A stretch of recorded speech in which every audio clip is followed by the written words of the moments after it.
All right, so today we're going to be taking a deep dive into the Bank of China's 2023 annual report. Yeah, it's a big one. It is a big one, Yeah. but that's why you have us to kind of help break it down and make sure we understand what's really going on. Yeah, and it's a fascinating report, I think, especially to look at how this global giant is adapting in a world that's changing so rapidly. Exactly. So we're going to break it down into their business segments. We're going to see what's driving their financial performance, Right. and also we're going to find out how they plan to keep the shareholders happy. Yeah, because at the end of the day, they got to make money. Exactly. By the end, you'll have a solid grasp of where the Bank of China is right now and what might be on the horizon. Yeah, we're going to connect the dots between their strategy, their financials, and the broader trends that are shaping their path forward. Perfect. Yeah. So let's start with the business segments. The report breaks down into 6 main areas: corporate banking, personal banking, treasury operations, investment banking, insurance, and other operations. Yeah, it seems like each one is playing a very specific role in their growth strategy. Absolutely. And they're not just trying to be everything to everyone. Right. It's they're strategically focusing on what they think they can really, kind of leverage their strengths on. Yeah, capitalize on opportunities as they emerge. Exactly. So let's unpack corporate banking first. It looks like they're aiming for what they call high-quality development and are really focused on transforming this segment.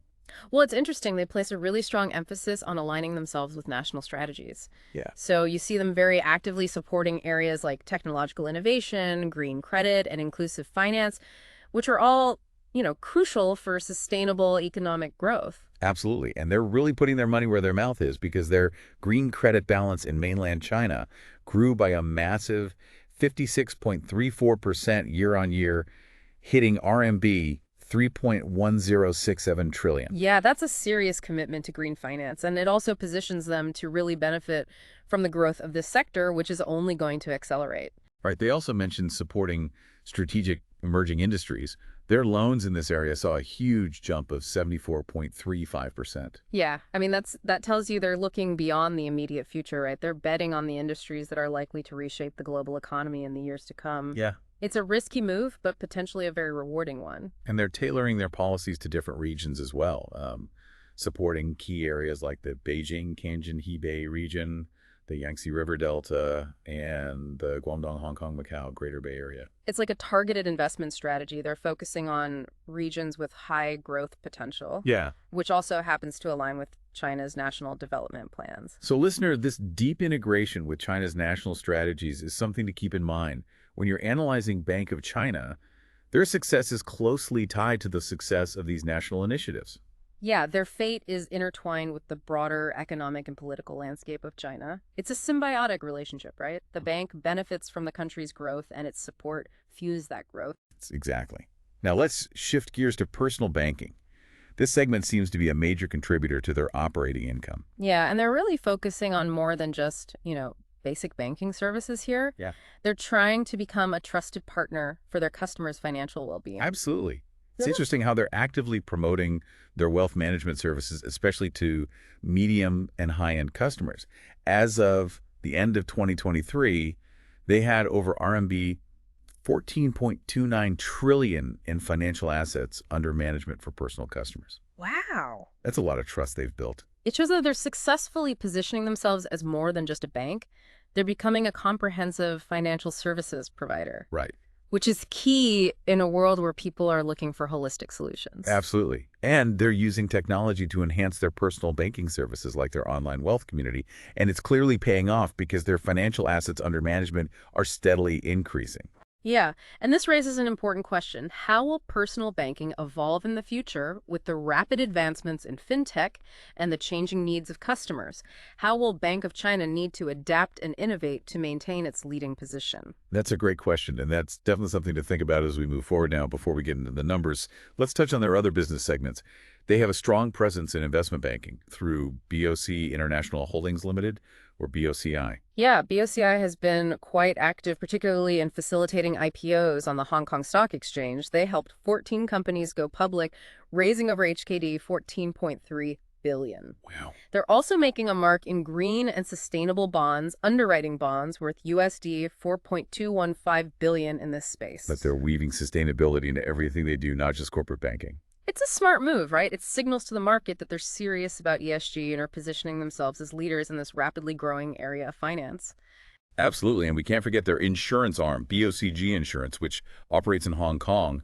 They're deepening their bank insurance coordination and are actively involved in services like cross-border insurance in the Greater Bay Area. Yeah, this shows how they're leveraging synergies across their different business segments, offering a more comprehensive suite of financial solutions to their customers. Exactly.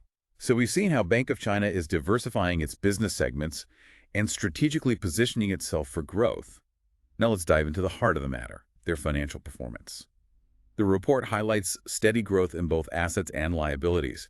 Their total assets reached RMB 32.432 trillion, up 12.25% from the previous year, and their liabilities increased by 12.70% to RMB 29.675 trillion. Yeah, this consistent growth suggests they're navigating the complexities of the global financial market. Effectively, their strategic adjustments seem to be paying off, leading to stable and sustainable growth. But of course, the real question is what's driving this asset growth, and is it sustainable in the long run? That's a great question, and that's what we're going to explore further as we dig into their financials in more detail. Sounds good.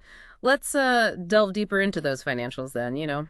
It's like looking under the hood of a car. We can see what engine is driving its performance, and we'll start with the income statement.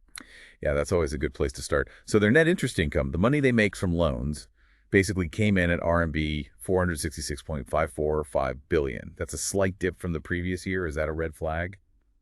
Well, not necessarily. Remember, they're diversifying their revenue streams, plus their net interest margin. A key measure of profitability for banks decreased slightly, so this means they're making a bit less profit on each loan. So why would that be? Well, several factors could be at play, increased competition among banks, changes in interest rates set by central banks, or even their strategic shift towards certain loan types like green credit, which may have slightly lower profit margins initially. Okay, but they're making up for it elsewhere, right? Their non-interest income, which includes fees and commissions, jumped by a hefty 23.90% to reach RMB 157.593 billion. Exactly. It's like having a backup generator. They're not solely reliant on interest income, which can be unpredictable. This diversification makes their earnings more stable and less vulnerable to market fluctuations. No, that's always a good thing. Now let's talk about their operating expenses, which rose by 6.21% to RMB 176.593 billion. Is this a sign that they're not managing costs effectively? Well, that's a crucial question for any investor, but remember they're investing heavily in their future, so staff costs went up, which makes sense given their focus on talent acquisition, and their information technology expenses are also up, reflecting their commitment to digital transformation. So these aren't just costs, they're investments in their future competitiveness. Precisely. Of course, it's still important to assess whether they're spending wisely and getting a good return on these investments. It's something you can delve deeper into on your own. Good point. Their profit before income tax landed at RMB 229.858 billion, a slight decrease from the previous year. Is that because of the dip in net interest income and the rise in operating expenses? Yeah, those are certainly factors, along with a slight increase in their impairment losses on assets. So basically, this means they've set aside more money to cover potential losses on their loans. So it's like they're being a bit more cautious, recognizing that some of their loans might not be paid back in full. Yeah, and that can be influenced by various things like economic conditions and the risk profile of their loan portfolio. It's not necessarily a bad sign, but it's worth watching. All right, now let's turn to the balance sheet, which gives us a snapshot of their overall financial health. What stands out to you? Well, their loan book is enormous loans and advances to customers. Total RMB 19.962 trillion, a jump of 12.65% from the previous year. Wow, that's in line with their strategy of supporting key sectors of the Chinese economy, right? Absolutely. They're providing the fuel for businesses to grow, especially in areas like technology, green energy, and infrastructure. But big question for you, the listener, is what's the quality of these loans? Are they lending responsibly, or are they taking on too much risk in pursuit of growth? Yeah, that's a good question, and that's where a deeper dive into their risk management practices would be helpful. Now, on the flip side of loans, we have their deposits from customers, which total RMB 21.551 trillion, a 2.09% increase. Are they bringing in enough deposits to fund this massive lending spree? That's the million-dollar question, right? While their deposit base is growing, it's not keeping pace with their lending growth. This could mean they'll need to explore other funding sources, which might be more expensive or less stable. So it's a balancing act. They need to keep those loans flowing to fuel growth, but they also need to make sure they have a solid and sustainable source of funding to back it up. Exactly. Now, speaking of financial stability, let's look at their capital adequacy, so their ability to absorb potential losses. And the good news is their capital ratios are strong, Hmm. exceeding regulatory requirements. That's reassuring for investors. It means they have a good cushion to protect themselves from unexpected shocks in the financial system. It's like having a safety net. All right, now before we move on to their plans for shareholders, let's take a closer look at their cash flow statement.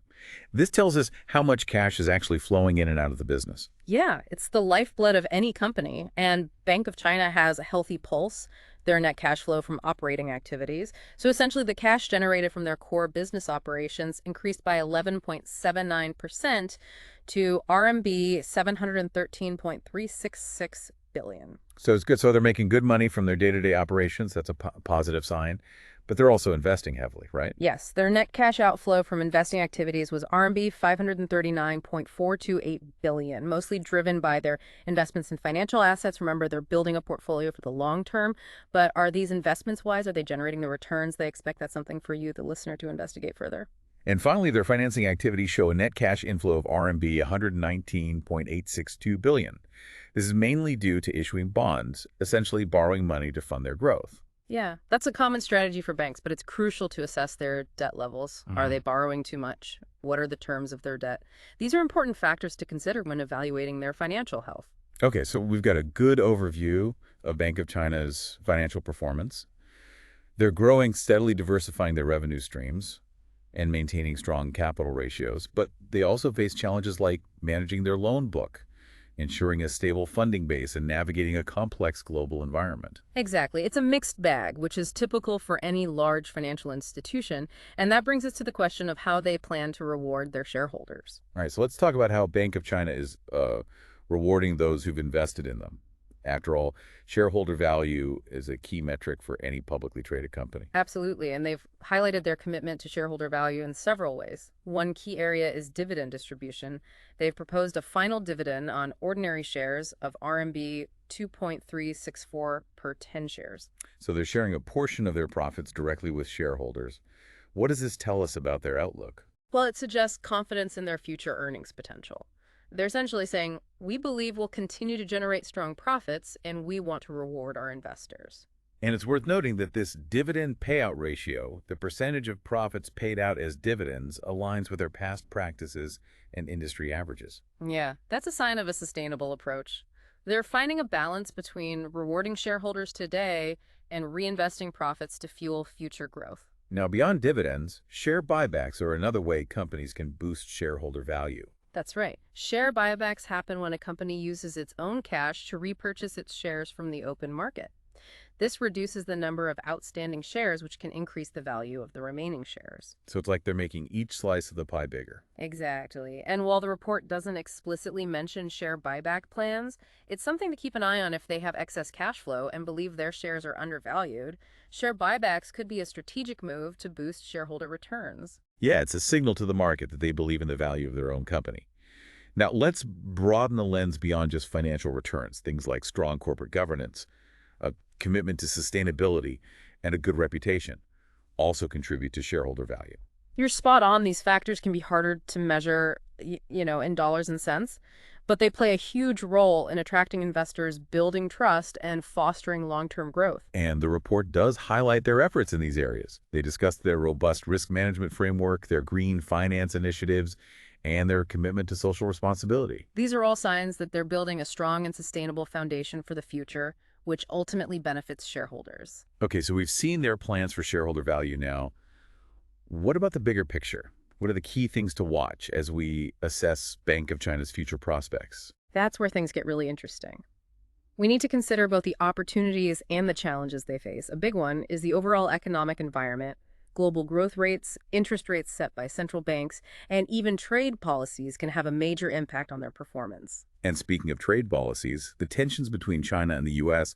are a significant factor to consider. These tensions could disrupt global trade, impact currency exchange rates, and create uncertainty in financial markets, all of which could affect Bank of China, especially their international operations. Yeah, it's a complex geopolitical landscape. They have to navigate. Their ability to manage these risks and adapt to changing global dynamics will be crucial for their success. Another key consideration is the competitive landscape within the financial sector. The rise of fintech companies and other non-traditional players is putting pressure on traditional banks like Bank of China to innovate and adapt. It's like a race to offer the most cutting-edge financial services they need to stay agile, embrace new technologies, and differentiate themselves in a crowded marketplace. They're making progress with their digital transformation efforts and their focus on new areas like technology finance and green finance, but they can't afford to slow down. Right, and let's not forget the ever-present threat of cyber attacks. As they digitize their operations and expand their online presence, they become more vulnerable protecting their systems, and data is critical, and any breach could have significant financial and reputational consequences. It's a high-stakes game of digital security. They're aware of this risk as they highlight their commitment to strengthening their cybersecurity infrastructure, but it's an ongoing battle that requires constant vigilance and investment. So we've talked about some of the external challenges. What about their internal strengths and weaknesses? While their brand recognition and reputation are huge assets both within China and globally, they're one of the largest banks in the world with a long history of stability and financial strength. Yeah, that definitely gives them a leg up in attracting customers, investors, and top talent. They've also built an extensive network of branches and subsidiaries worldwide. So they have a truly global reach. Right, and this allows them to diversify their operations, tap into new markets, and reduce their reliance on any single economy. Now, their close relationship with the Chinese government can be seen as both a strength and a weakness. That's an interesting point. On the one hand, it gives them access to government support and potentially preferential treatment. But on the other hand, it also exposes them to political risks and potential regulatory changes. It's a tightrope walk. They need to leverage those relationships strategically while also maintaining their independence and adhering to international standards. Absolutely.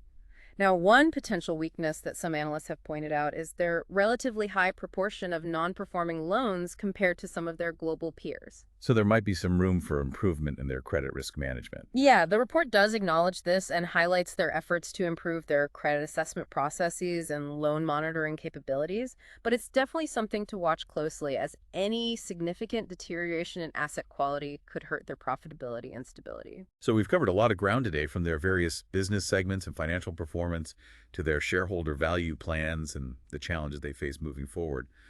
What's the key takeaway for our listener? Well, I think Bank of China is a complex and powerful player in the global financial system. They have a lot going for them: strong growth, a commitment to innovation, and a solid track record. But they also face significant challenges, including geopolitical risks, intense competition, and the need to constantly adapt to a rapidly changing world. Their ability to navigate these complexities and execute their strategic plans will be crucial for their continued success. And for you, the listener, understanding their strategic direction, financial performance, and risk profile is essential for making informed decisions about your own interactions with them, whether you're an investor, a customer, or simply someone interested in the world of finance. Remember, this deep dive is just a starting point. We encourage you to continue your own research, delve deeper into their annual report, and stay informed about the latest developments in the financial sector. Knowledge is power. The more you understand, the better equipped you'll be to navigate the complexities of the financial world. And that concludes our deep dive into the Bank of China's 2023 annual report. We hope you found it insightful